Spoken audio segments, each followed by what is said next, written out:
চাঁদপুরের বন্যা দুর্গত এলাকায় আছেন দীপ্ত টিভির বরগুনা প্রতিনিধি শাহ আলী। তার কাছ থেকে জানবো সবশেষ তথ্য। শাহ আলী, আপনি চাঁদপুরের কোন এলাকায় আছেন, সেখানকার বন্যা পরিস্থিতির খবর তো জানাবেনই, সেই সাথে ত্রাণ বিতরণ এবং কোনো মানুষজন কি আটকে আছে কিনা, পানিবন্দী যারা তাদেরকে উদ্ধার করা সম্ভব হচ্ছে কিনা সে বিষয়ে বিস্তারিত জানাবেন। নাদিরা, আপনি যেমনটা জানতে চাচ্ছিলেন, আমি এই মুহূর্তে রয়েছি চাঁদপুরের যে ফেরিঘাট রয়েছে হরিণা, সেই ফেরিঘাটে। এখানে অসংখ্য ট্রাক রয়েছে যে ত্রাণ নিয়ে, যেগুলো এই নোয়াখালী এবং ফেনী কুমিল্লা রওনা হয়েছে। কারণ দক্ষিণ অঞ্চলের এই দিকের আসলে যাতায়াত পথটা কিন্তু তাদের সবচেয়ে ভালো, এবং সেখানে আমরা দেখেছি 1 ঘন্টা দাঁড়িয়ে থেকে তারপর কিন্তু অপেক্ষা করে এখানে ট্রাকগুলো যাচ্ছে, এবং প্রত্যেকটা ট্রাকে কিন্তু অসংখ্য ত্রাণ নিয়ে যাচ্ছেন।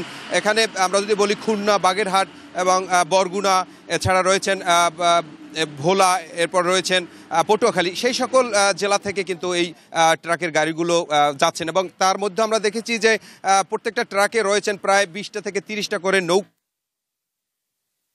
বন্যার যে যারা পানিবন্দী রয়েছে সেই সব মানুষকে উদ্ধার করার জন্য পর্যাপ্ত পরিমাণ নৌকা দরকার। সেই নৌকাগুলো কিন্তু নিয়ে তারা ফিরছেন, কিন্তু এখানে অনেক সময় লাগছে এবং এখানে ভিড় করে আছেন, এবং এই যানজটের কারণে তারা কিন্তু যেতে পারছেন না। এই মুহূর্তে প্রত্যেকটা গাড়িতে কিন্তু অসংখ্য ত্রাণ আমরা দেখেছি। দক্ষিণাঞ্চলের যে প্রত্যেকটা মানুষ এবং স্বেচ্ছাসেবী সংগঠন এবং স্বেচ্ছাসেবী মানুষরা তারা কিন্তু ছুটে চলছেন, এবং অনেকে আবার ত্রাণ দিয়ে গিয়েছেন, আবার অনেকে বলছে পানি দরকার, যার যেটা দরকার সেটা কিন্তু ছুটছেন। আমরা এই মুহূর্তে দেখেছি যে এই যে চাঁদপুর শরীরপুর থেকে যে চাঁদপুর যে ফেরিটা রয়েছেন, যে হরিণা, সেই ফেরি যে গাড়ি কিন্তু অসংখ্য ত্রাণের গাড়ি আটকে আছেন, তারা কিন্তু আসলে এখান থেকে যেতে পারছেন না। 1 ঘন্টা পর পর কিন্তু এই ফেরি ছাড়ছেন, যার কারণে এখানে লম্বা লাইন ধরে এই সকল ত্রাণের গাড়িগুলো আটকা আছে। এবং এই কিছুক্ষণ পর পর যে গাড়িগুলো সেখানে আটকা রয়েছে, সেই সকল গাড়িতে কিন্তু পর্যাপ্ত পরিমাণ শুকনো খাবার, এবং সেখানে কিন্তু এই বন্যার্থীদের জন্য কাপড় চুপুর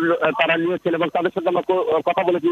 অনেকে আছেন বরগুনা থেকে, অনেকে আছেন খুলনা থেকে, তারা কিন্তু দক্ষিণ অঞ্চলের মানুষের এই বন্যা দুর্গত এলাকায় তারা কিন্তু পাড়ি দিচ্ছে।